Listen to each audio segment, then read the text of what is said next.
Bonjour à tous et bienvenue chez Perso Podcast, le podcast qui vous aide dans la gestion de votre personnel. Aujourd'hui, l'équipe de Perso Project va vous expliquer ce qu'est une dimona. La dimona, donc à savoir la déclaration immédiate à l'emploi, est une manière de pouvoir déclarer votre personnel.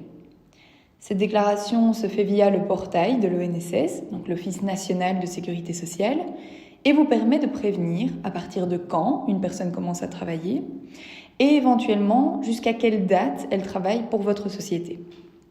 Cette dimona est impérative car il faut absolument que cette personne puisse être déclarée aux yeux de la loi et au niveau de l'État belge. Si cette personne n'est pas déclarée, c'est ce qu'on appelle le travail au noir, qui est légalement interdit. Cette dimona doit intervenir au plus tard quand la personne commence à travailler. Ainsi, avant l'entrée en service de votre travailleur, la dimona doit être réalisée auprès de l'ONSS. Par exemple, si votre travailleur commence à partir du 9 mars 2022 et que la personne que vous désirez engager commencera à prester sa journée à 8 heures du matin, il faudra que cette dimona puisse être réalisée au plus tard à 7h59 la même journée. S'ensuit également le contrat de travail qui devra être signé au plus tard en même temps que cette dimona. Nous y reviendrons dans les prochains épisodes. Par contre, il vous sera interdit de pouvoir déclarer cette personne pour un début de travail au 9 mars, mais réaliser la dimona au 10 mars 2022. Pourquoi ça ? Tout simplement parce qu'il s'agirait d'une dimona qu'on appellerait rétroactive, qui serait passible, entre autres, d'une cotisation de solidarité d'environ 2 900 € à payer auprès de l'ONSS, donc l'Office national de sécurité sociale. Une fois que le contrat prend fin, dans le cadre d'un contrat à durée déterminée ou dans le cadre d'un contrat à durée indéterminée, mais qui prend fin suite à une rupture telle qu'un licenciement, une démission, une cessation de commun accord ou encore toute autre voie de droit, il vous est aussi obligatoire de pouvoir mettre fin à cette dimona. C'est ce qu'on appelle alors la dimona out, qui doit être réalisée au plus tard dans les 24 heures qui suivent la rupture de ce contrat de travail.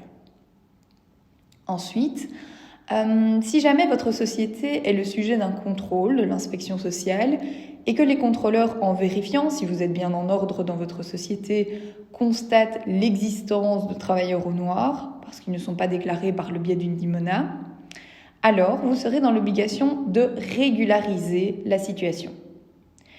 La régularisation consistera à déclarer ce personnel, bien entendu, alors certes de manière rétroactive parce que vous n'aurez pas le choix dans ce cas-là, mais au moins ils seront déclarés. Et à cet égard, vous serez donc puni d'une amende de 2 900 € à payer à l'ONSS. Mais ensuite, vous devrez aussi régulariser au niveau du salaire, c'est-à-dire que des fiches de paye devront être établies pour pouvoir payer ces personnes qui ont réalisé des prestations pour votre société pendant peut-être un jour, peut-être plus. Pour cet aspect, vous pouvez bien sûr prendre contact avec un secrétariat social. Nous sommes bien sûr porte ouverte pour vous accueillir et régler tous ces soucis-là si vous en avez besoin. Pour finir, dernier petit point un peu technique par rapport aux dimona, c'est qu'il existe plusieurs sortes de dimona. Nous allons vous en citer quelques-unes pour vous donner un petit peu une idée. Vous pouvez avoir un travailleur qui est dit classique. On parlera alors d'une dimona OTH pour tous ces travailleurs qui ont un contrat de travail lambda sans spécificité aucune. Si par contre, vous décidez d'engager une personne qui serait plutôt en formation, donc là on parle d'une formation professionnelle comme le FPI, alors on parlera à ce moment-là d'une dimona IVT. Pour les étudiants, ce sera plutôt une dimona STU, donc STU.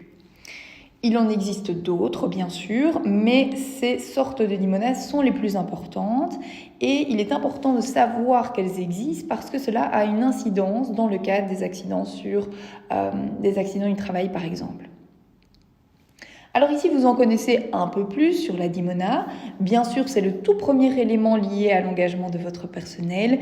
Cela ne suffit pas, mais dans les prochains podcasts, nous vous parlerons également des différents types de contrats de travail, les éléments qui vont composer ce contrat de travail, les différentes sortes de contrats qui peuvent exister pour l'engagement de votre personnel, mais aussi tout ce qui va être rupture du contrat de travail, etc., etc., etc.